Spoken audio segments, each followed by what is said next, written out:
Hello बच्चों, last lecture में हमने जो पढ़ा था वो सिंपल हार्मोनिक मोशन में रिस्टोरिंग फोर्स क्या होता है, डिस्प्लेसमेंट क्या होता है और एक्सेलरेशन क्या होता है, ये चीज़ें हमने लास्ट लेक्चर में पढ़ी थी।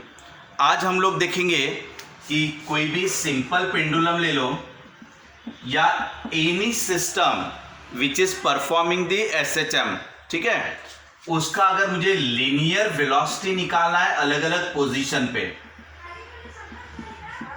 अब बेटा ये पार्टिकल है जो एसएचएम परफॉर्म कर रहा है, इसका लीनियर वेलोसिटी निकालने का formula plus minus omega under root of a square minus x square, ये इसका फॉर्मूला रहेगा। लास्ट टाइम हमने डिस्प्लेसमेंट, फोर्स और एक्सेलरेशन इनके फॉर्मूले पढ़े थे। उसमें डिस्प्लेसमेंट मैक्सिमम आता था plus minus a stands for amplitude, force आ रहा था माइनस के एक्स और एक्सेलरेशन आ रहा था माइनस ओमेगा स्क्वायर एक्स। ये हमने लास्ट लेक्चर में डिस्कस कर लिया था। अब बेटा पार्टिकल जो एसएचएम परफॉर्म कर रहा है सिंपल हार्मोनिक मोशन, या तो पेंडुलम ले लो या तो स्प्रिंग मास वाला सिस्टम ले लो, ये ऐसा, या तो आप एनी सिस्टम ले लो which is performing the SHM और ऑक्सीलेशन। तो आपको अगर लीनियर वेलोसिटी निकालनी रही तो plus minus omega under root of A square minus x square formula रहेगा। V for linear velocity, omega for angular velocity. A यानी क्या, एम्पलीट्यूड, एम्पलीट्यूड यानी मैक्सिमम डिस्प्लेसमेंट, एक्स यानी क्या, एनी डिस्प्लेसमेंट। अब बेटा ये वाला पोजीशन कौन सा लिया मैंने, मीन पोजीशन। मीन पोजीशन पे कहा तो एक्स इक्वल टू क्या होता है, जीरो। तो आप x इक्वल टू जीरो यहाँ पुटअप कर दोगे तो आपका v इक्वल टू क्या मिलेगा, प्लस माइनस ओमेगा ए, ऐसा आ जाएगा। यानी यहाँ पे चेक कर लो बेटा, जैसे ही मैंने x को जीरो रख दिया बचेगा आपका a square, square square root cancel होगा तो a बचेगा, तो प्लस माइनस ओमेगा ए आ गया। अब इसमें प्लस माइनस साइन क्या इंडिकेट करता है बेटा, अगर पेंडुलम आपका ये वाले एक्सट्रीम पोजिशन से ऐसा आ रहा है मान लो, तो जब ये ऐसे मेन पोजिशन पे आएगा तो वेलोसिटी आपकी इस तरफ रहेगी और वो रहेगी प्लस ओमेगा ए, यानी ये रहेगा आपका मैक्सिमम वेलोसिटी। यहाँ पे वेलोसिटी की वैल्यू सबसे ज़्यादा मिलेगी, क्योंकि जब भी आप पेंडुलम ऐसा ऑक्सीलेट कराते हो बेटा, यहाँ पे आपका जीरो रहता है रेस्ट पोजीशन पे। जैसे ही वो नीचे की तरफ आता है तो स्पीड बढ़ती है और फिर स्पीड कम कम होती जाएगी, फिर यहाँ जाके रुक जाएगा। जब वापस आएगा तो यहाँ पे स्पीड बढ़ेगी और फिर बाद में यहाँ जाके वो रुक जाएगा। तो आपका मैक्सिमम वेलोसिटी मिलता है आपको मेन पोजिशन पे, ये बात याद रखना। और मैक्सिमम वेलोसिटी कितनी मिलती है, ओमेगा ए। जबकि वेलोसिटी एट एनी डिस्प्लेसमेंट, अगर कोई भी एक्स ले लो आप, यहाँ का ले लो, यहाँ का ले लो, यहाँ का ले लो, कोई भी डिस्प्लेसमेंट एक्स पे अगर चाहिए तो ये फॉर्मूला इस्तेमाल करना, linear velocity at any displacement x. लेकिन मेन पोजीशन पे कहा तो मैक्सिमम आ रहा है इतना, क्योंकि यहाँ पे एक्स इक्वल टू कितना आ गया, जीरो आ गया। अब बेटा ये प्लस माइनस क्या इंडिकेट कर रहा था, इस तरफ से जाओगे तो ये वेलोसिटी रहेगी, लेकिन अगर जब इस तरफ से रिवर्स आएगा तो ये वाली वेलोसिटी रहेगी, यानी वेलोसिटी यहाँ पे क्या रहेगी, माइनस ओमेगा ए। समझा बेटा? तो आप ऐसे जाओगे तो राइट में आएगा, ऐसा जाओगे तो लेफ्ट में आएगा, इसलिए यहाँ पर प्लस माइनस ओमेगा ए आ रहा है। अब हम ले लेते ये वाला एक्सट्रीम पोजीशन। वेलोसिटी का फॉर्मूला क्या है, plus minus omega under root of A square minus x square, ये फॉर्मूला है। अब बेटा अगर मैं ये वाला इस तरफ वाला डिस्प्लेसमेंट लेता हूं तो एक्स की वैल्यू माइनस ए आ जाएगी, एक्स की वैल्यू माइनस ए। आप यहाँ पे माइनस ए भी रखोगे तो भी आपका यहाँ पे ए स्क्वायर बन जाएगा वो, तो यहाँ पे वेलोसिटी इक्वल टू कितनी आ जाएगी आपकी, जीरो। कैसे बेटा, क्योंकि यहाँ पे डिस्प्लेसमेंट की वैल्यू हो जाएगी माइनस ए, और माइनस ए का स्क्वायर यानी ए का स्क्वायर हो जाएगा वो, ए square minus A square, A square में से ए स्क्वायर चला गया तो जीरो बचेगा, तो ये वेलोसिटी क्या होगी, जीरो, यानी एक्सट्रीम पोजिशन पे जाके रुक जाएगा। अगर इसी तरीके से ये वाला एक्सट्रीम पोजीशन ले लो आप। अब हमारा वेलोसिटी का फॉर्मूला याद रख लेना, क्या है formula, omega under root of A square minus x square, ये फॉर्मूला है आपका। बेटा ये वाले राइट वाले एक्सट्रीम पोजीशन पे गया तो एक्स इक्वल टू क्या हो गया आपका, प्लस ए, क्योंकि इस तरफ रहा तो एक्स इक्वल टू प्लस ए लेते हो आप, तो ये हो जाएगा ए स्क्वायर माइनस ए स्क्वायर यानी जीरो। तो यहाँ पे वेलोसिटी क्या होगी, जीरो। समझ में आ रहा है बेटा? तो इस तरीके से आप अलग अलग लोकेशन पे वेलोसिटी निकाल सकते हो। अगर मैंने कहा ये एनी पोजीशन ले लिया, ये वाला एनी पोजीशन, तो यहाँ पे मेरा x क्या रहेगा, पॉजिटिव में रहेगा। समझ में आ रहा है? आप ये x की जो भी वैल्यू आपको दी रहेगी उस वैल्यू को यहाँ रख देना, आपको वेलोसिटी मिल जाएगा। ये हुआ बेटा हमारा वेलोसिटी के बारे में। अब हमारा जो फोर्थ वाला पॉइंट हुआ वो v equal to plus minus omega under root of A square minus x square, ये फॉर्मूला हो गया। अभी हम लोगों ने 4 पॉइंट से डिस्कस कर लिए।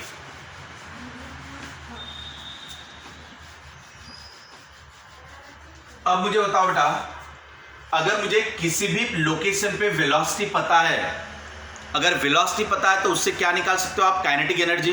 क्योंकि काइनेटिक एनर्जी जो रहती है वो हमेशा रिलेटेड रहती है विद वेलोसिटी। आपका कोई भी चैप्टर रहे, कोई भी सिचुएशन रहे, अगर किसी भी चीज को वेलोसिटी है तो उसके साथ एक पर्टिकुलर एनर्जी एसोसिएटेड होती है जिसे आप काइनेटिक एनर्जी कहते हो, जिसका फॉर्मूला हाफ mv² रहता है। यानी kinetic energy related with velocity. So यहां पर हाफ ऑफ m, अब वेलोसिटी का फॉर्मूला क्या है? Plus minus omega under root of A square minus x square, ये फॉर्मूला आपका। ठीक है बेटा, स्क्वायर स्क्वायर रूट कैंसिल कर दो तो ये half of m omega square A square minus x square, ऐसा आ गया। तो ये हो गया आपका kinetic energy, half of m omega square A square minus x square. बेटा m ओमेगा स्क्वायर जो रहता है ये हमेशा रिस्टोरिंग फोर्स कांस्टेंट k रहता है। k की वैल्यू हमेशा m ओमेगा स्क्वायर रहती है, k यानी m ओमेगा स्क्वायर। ठीक है, तो बेटा यहां से आपको ओमेगा भी पता चल जाएगा। ओमेगा यानी अंडर रूट ऑफ कितना आ जाएगा? Omega square equal to k by m। ये आपका एंगुलर वेलोसिटी हो जाएगा। Angular velocity omega equal to क्या हुआ? Under root of k by m। तो ये भी एक फॉर्मूला याद रखना। यहाँ पे mass of the body constant रहेगा, फोर्स कांस्टेंट है आपका ये भी, तो आपका एंगुलर वेलोसिटी कांस्टेंट है। तो जब पार्टिकल एसएचएम परफॉर्म कर रहा है तो उसकी एंगुलर वेलोसिटी हर लोकेशन पे सेम है, बट लीनियर वेलोसिटी आपकी वैरी हो रही है। सो ये आपका ओमेगा का फॉर्मूला हो गया। के का फॉर्मूला क्या हो गया? m omega square.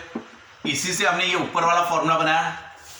तो आपको ये सब ये फॉर्मूला याद रखना है। फोर्स क्या रहता है, एक्सेलरेशन क्या रहता है, लीनियर वेलोसिटी क्या रहता है, एंगुलर वेलोसिटी क्या रहता और k क्या रहता। ठीक है, अगर बेटा मुझे ओमेगा पता है तो ओमेगा की जगह पे मैं 2π/t रखूंगा equal to under root of k by m। तो यहां से t को इधर, इसको इधर ला लो, तो टाइम पीरियड इक्वल टू कितना आ जाएगा? 2π under root of m by k। तो ये क्या हुआ? Time period of SHM. यानी ये जो ओमेगा है, ओमेगा की जगह पर 2π/t रखा, एंगुलर वेलोसिटी यानी angular displacement upon time 2π/t। तो t को इधर ले लो, इसको इधर ला लो और उसको रीअरेंज कर दो, तो time period equal to 2π under root of m by k आ गया। ये हो गया टाइम पीरियड, यानी एक बार ऑक्सीलेट होने के लिए लगने वाला समय, ऐसा गया और वापस आया, तो टाइम पीरियड हुआ t, 2π under root of m by k। अब अगर टाइम पीरियड पता है तो उससे फ्रीक्वेंसी निकाल सकते हैं। फ्रीक्वेंसी का फॉर्मूला क्या रहता है? 1 टाइम पीरियड। तो ये कितना आ जाएगा? इसको रेसिप्रोकल में ले लो, 1/2π under root of k by m हो जाएगा। ये क्लियर बेटा? यानी 1/2π under root of k by m। तो ये हो गया आपका फ्रीक्वेंसी। अब आप पूरी फॉर्मूला लिस्ट चेक कर लो आपकी।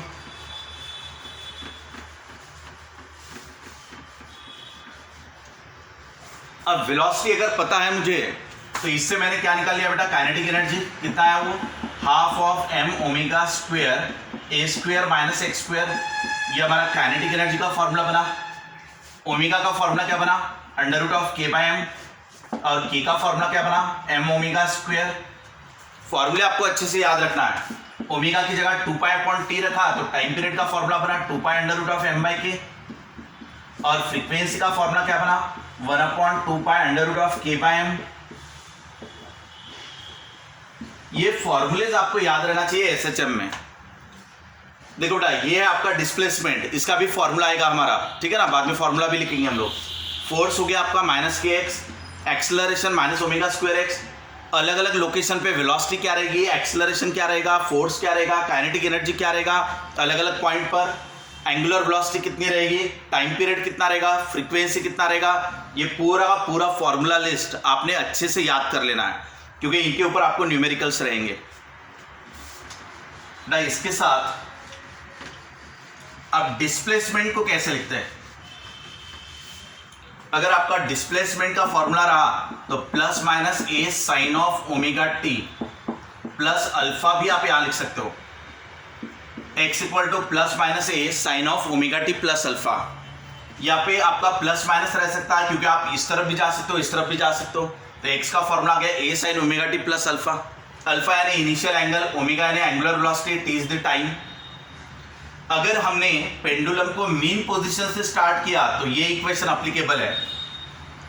अगर हम एक्सट्रीम पोजीशन से स्टार्ट करते हैं टाइम इक्वल टू 0, यहां पर इससे स्टार्ट कर रहे हैं तो इसको x equal to a cos omega t ऐसा भी लिख सकते हैं। अगर आपने एक्सट्रीम से स्टार्ट किया तो, क्योंकि यहाँ पे 90 डिग्री आ जाएगा। जब आप एक्सट्रीम से स्टार्ट करोगे तो यहाँ पे 90 डिग्री लिख देना, साइन 90 प्लस थीटा यानी कॉस थीटा, यानी आप ये वाला भी लिख सकते हो या तो ये भी ले सकते हो। आप दोनों का एक ही मतलब रहेगा, क्योंकि यहाँ इनिशियल एंगल रख देना 90 डिग्री, तो वो साइन 90 प्लस थीटा यानी कॉस थीटा हो जाएगा। ये आपका डिस्प्लेसमेंट का इक्वेशन हुआ। अब बेटा हमको निकालना है पोटेंशियल एनर्जी। अगर मैंने ऐसे स्प्रिंग मान लिया, इसको मास अटैच किया, ठीक है ना, अब मैं इसको फोर्स लगा के नीचे खींचूंगा तो मैंने डिस्प्लेसमेंट नीचे दिया, ये अप्लाइड फोर्स हुआ। स्प्रिंग के अंदर जो फोर्स डेवलप होगा वो रिस्टोरिंग फोर्स रहेगा, और रिस्टोरिंग फोर्स क्या रहेगा आपका माइनस के इंटू एक्स। जितना हम खींचेंगे उतना फोर्स डेवलप होगा, रिस्टोरिंग फोर्स। तो बेटा हम जब खींच रहे हैं तो हम लोग वर्क डन कर रहे हैं, तो हमने जब खींचा तो स्मॉल स्मॉल वर्क डन किया, तो स्मॉल वर्क डन यानी क्या लिखोगे, force into small displacement. Work done का फॉर्मूला रहता है फोर्स इनटू डिस्प्लेसमेंट, ये हो गया आपका स्मॉल फोर्स इनटू डिस्प्लेसमेंट। अभी फोर्स की जगह पे क्या रख सकते हो, के इंटू एक्स इंटू डिस्प्लेसमेंट। बेटा यहाँ स्टार्टिंग में भी माइनस साइन आता है, बाद में भी माइनस साइन आता है, माइनस माइनस प्लस हो जाएगा आपका, ये ऐसे। सो वर्क डन यानी force into displacement, force is के एक्स। यहाँ पर माइनस साइन होता है पहले से ही, क्योंकि फोर्स और डिस्प्लेसमेंट अपोजिट डायरेक्शन में है तो माइनस साइन आएगा। फोर्स का फॉर्मूला माइनस के एक्स था, माइनस माइनस प्लस हो जाएगा, ये हुआ आपका स्मॉल वर्क डन। अब ये छोटा छोटा वर्क डन करते हुए आप टोटल वर्क डन कर रहे हो। सो टोटल वर्क डन आपको कैसे मिलेगा, by doing the integration. Integration का मतलब क्या होता है, समेशन। समेशन का मतलब होता है जोड़ना। स्मॉल स्मॉल वर्क डन को जोड़ोगे तब आपको टोटल वर्क डन मिलेगा।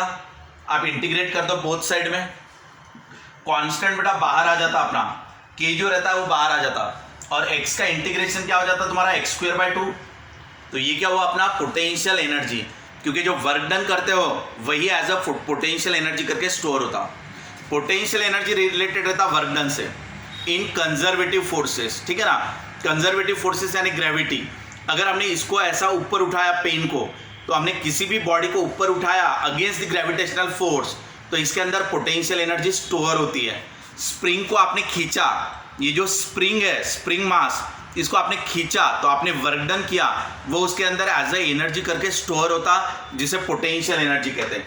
तो बेटा पोटेंशियल एनर्जी कितना है, हाफ ऑफ के एक्स स्क्वायर। आप यहाँ पे फॉर्मूला लिख सकते हो, potential energy is half of के एक्स स्क्वायर। तो बेटा के की वैल्यू क्या रहती है, एम ओमेगा स्क्वायर, तो ये आ गया आपका half of M omega square into x square. ये हो गया आपका पोटेंशियल एनर्जी। अब आप फॉर्मूले चेक करो बेटा।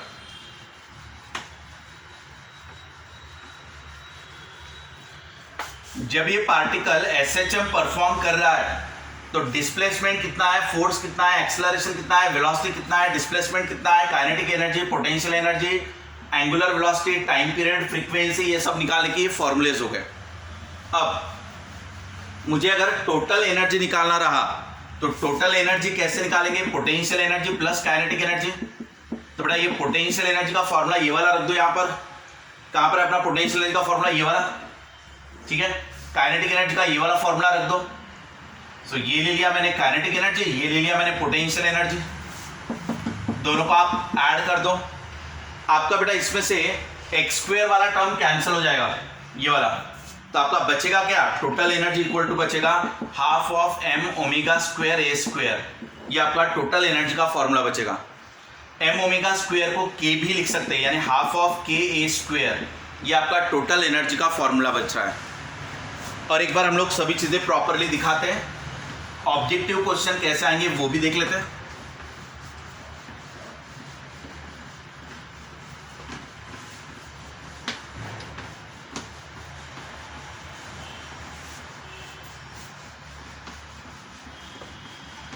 बेटा ये सभी फॉर्मूले सभी सिचुएशन पे अप्लीकेबल है।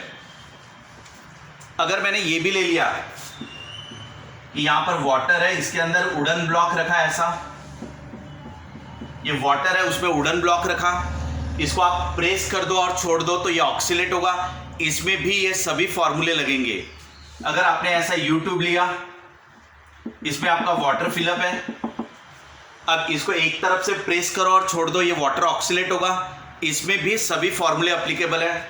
अगर अर्थ में ट्यूनल बना दिया, अर्थ के अंदर ट्यूनल बना दिया और उसमें कोई बॉल ऑक्सीलेट हो रहा है, तब भी अप्लीकेबल है। स्प्रिंग मास सिस्टम में भी अप्लीकेबल है, सिंपल पेंडुलम में भी अप्लीकेबल है। ऐसे आपके जो भी केसेस रहते हैं एसएचएम के, उन सभी में ये सभी फॉर्मूले अप्लीकेबल है। ठीक है,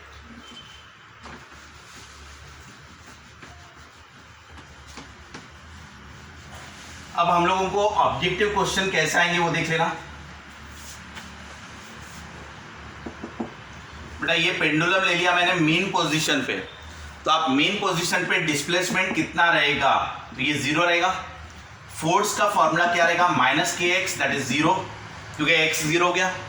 एक्सलरेशन का फॉर्मूला -ω²x, तो x 0 है तो एक्सलरेशन 0 आ गया। वेलोसिटी का फॉर्मूला ±ω√a² - x² रहेगा, तो आपका x आपका 0 हो गया, तो ये आ गया आपका ±ω²।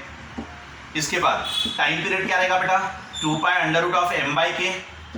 फ्रीक्वेंसी क्या रहेगा, 1/2π√k/m। इसमें एंगुलर वेलोसिटी क्या रहेगी, ω√k/m रहेगा, ये आपके एंगुलर वेलोसिटी होगी। k का फॉर्मूला क्या रहेगा आपका, mω²। बेटा यहाँ पे काइनेटिक एनर्जी क्या रहेगा, तो काइनेटिक एनर्जी का फॉर्मूला क्या पढ़ा हमने, ½ mω²a² - x²। ये अपना काइनेटिक एनर्जी का फॉर्मूला है। यहाँ पे x इक्वल टू क्या लेना है, मीन पोजीशन पे 0, तो ये आप 0 ले लोगे तो बचेगा क्या, इतना बचेगा। तो ये आपकी काइनेटिक एनर्जी आ गई, which is equal to total energy, क्योंकि ये टोटल एनर्जी का ही फॉर्मूला था। बट यहाँ पोटेंशियल एनर्जी अगर आपको निकालना है, तो पोटेंशियल एनर्जी का फॉर्मूला क्या था, ½ mω² x²। तो यहाँ x इक्वल टू क्या है, 0, तो पोटेंशियल एनर्जी क्या आ जाएगी, 0। तो मेन पोजीशन पे potential energy 0, displacement 0, force 0, acceleration 0, velocity maximum. ठीक है, टाइम पीरियड ये सब तो कांस्टेंट है, टाइम पीरियड, फ्रीक्वेंसी, ओमेगा, ये सब कांस्टेंट है। अगर मैं ये एक्सट्रीम पोजीशन ले लूँ ऐसा, अगर एक्सट्रीम पोजीशन ले लिया तो x इक्वल टू क्या आ जाएगा, +a। ठीक है ना, एक्सट्रीम पे क्या क्या आएगा वो बताना है आपको। अब वेलोसिटी अगर लूंगा तो ±ω√a² - x² फॉर्मूला है। यहाँ पे x की वैल्यू क्या है बेटा, x इक्वल टू a है ना अपना, तो अगर x इक्वल टू a रख दिया जाए तो a² - a², यानी ये 0 हो जाएगा। सो एक्सट्रीम पे जब जाएगा तो वेलोसिटी 0 हो जाएगी। यहाँ पे फॉर्मूला लिखा हुआ है √a² - x² लिखा हुआ है। अगर मैंने x इक्वल टू a रख दिया तो ये 0 हो जाएगा, वेलोसिटी 0 हो गई। यहाँ पे एक्सेलरेशन का फॉर्मूला क्या रहेगा, -ω²x, x की जगह पे क्या रख दोगे, a रख दोगे, तो एक्सेलरेशन क्या मिला, ये मैक्सिमम इस तरफ मिला। फोर्स क्या मिलेगा बेटा, -k × x, यानी -k × a, ये मिला इस तरफ एक्सेलरेशन, फोर्स। अगर मैंने यहाँ का काइनेटिक एनर्जी बताओ तो फॉर्मूला क्या रहेगा, ½ mω²a² - x², ये काइनेटिक एनर्जी का फॉर्मूला। x इक्वल टू कितना है यहाँ पर, a² - a² क्या हो जाएगा, 0, यहाँ काइनेटिक एनर्जी आ जाएगा 0। तो यहाँ पे क्या क्या 0 आ रहा है देख लो, काइनेटिक एनर्जी 0 आ रहा है यहाँ पर। ठीक है, वेलोसिटी यहाँ पे 0 आ रही है। बेटा पोटेंशियल एनर्जी अगर निकालना रहा एक्सट्रीम पे, ठीक है ना, तो फॉर्मूला क्या है, ½ mω² x²। अब यहाँ x की वैल्यू क्या है आपकी, a, तो यहाँ पे आ जाएगा a², तो ये क्या हो गया आपका पोटेंशियल एनर्जी मैक्सिमम हो गया, यानी वही आपका टोटल एनर्जी आ गया यहाँ पर। तो जब एक्सट्रीम पे जा रहे हो तो पोटेंशियल एनर्जी मैक्सिमम है, वही आपके टोटल एनर्जी है। जब आप मेन पोजीशन पे जाओगे तो आपका यहाँ पर वेलोसिटी मैक्सिमम है, तो काइनेटिक एनर्जी मैक्सिमम है, तो आपकी पोटेंशियल एनर्जी 0 है, टोटल एनर्जी काइनेटिक एनर्जी। तो ये इस तरीके से आपको अलग अलग पोजीशन पे क्या क्या होगा वो बताना है। अगर बेटा आपने ये वाला एक्सट्रीम पोजीशन लिया, इस तरफ वाला, तो आप एक चीज याद रखना कि x equal to -a put up करना हर जगह पर। तो जब आप x equal to -a put up करके आंसर निकालना पूरे। ठीक है, यहाँ पे भी वेलोसिटी 0 हो जाएगी, यहाँ पे काइनेटिक एनर्जी भी 0 हो जाएगी, क्योंकि यहाँ पे आके वो रुकेगा। जब ये पेंडुलम ऑक्सीलेट होता है तो यहाँ पे जाके रुकता है और यहाँ पे जाके रुकता है, तो वेलोसिटी 0, काइनेटिक एनर्जी 0। और यहाँ पे स्पीड बढ़ती है तो यहाँ kinetic energy maximum, velocity maximum. लेकिन ये नीचे आ गया रेफरेंस लेवल पे, नीचे आ गया रेफरेंस लेवल पे, तो पोटेंशियल एनर्जी 0। ये सबसे ऊपर चढ़ गया तो पोटेंशियल एनर्जी मैक्सिमम, ये सबसे ऊपर चला गया तो पोटेंशियल एनर्जी मैक्सिमम। तो यहाँ पे और यहाँ पे पोटेंशियल एनर्जी मैक्सिमम रहेगी, जबकि यहाँ पे पोटेंशियल एनर्जी जीरो रहेगी। यहाँ पे काइनेटिक एनर्जी जीरो रहेगी, यहाँ पे बढ़ेगी, यहाँ पे और जीरो हो जाएगी काइनेटिक एनर्जी। क्लियर? तो बेटा ये सब चीज़ें आपको याद रखना है। आज हमने अलग अलग फॉर्मूले पढ़े, टाइम पीरियड के फॉर्मूले, फ्रीक्वेंसी के, एंगुलर वेलोसिटी के, लीनियर वेलोसिटी के, आपका टाइम पीरियड, ये सभी फॉर्मूलेज आपको अच्छे से याद करना है। ठीक है बेटा? ऑक्सीलेशन में बहुत सिंपल न्यूमेरिकल आ सकते हैं इस तरीके के। इसके बाद हम लोग पढ़ेंगे कि टाइम पीरियड अलग अलग सिचुएशन के लिए कैसे निकालना। टाइम पीरियड और फ्रीक्वेंसी के ऊपर बहुत सारे क्वेश्चंस आए एवरी ईयर। एसएचएम में ज़्यादातर क्वेश्चन टाइम पीरियड और फ्रीक्वेंसी से आते हैं, वो हम लोग अगले क्लास में पढ़ेंगे। ओके बेटा?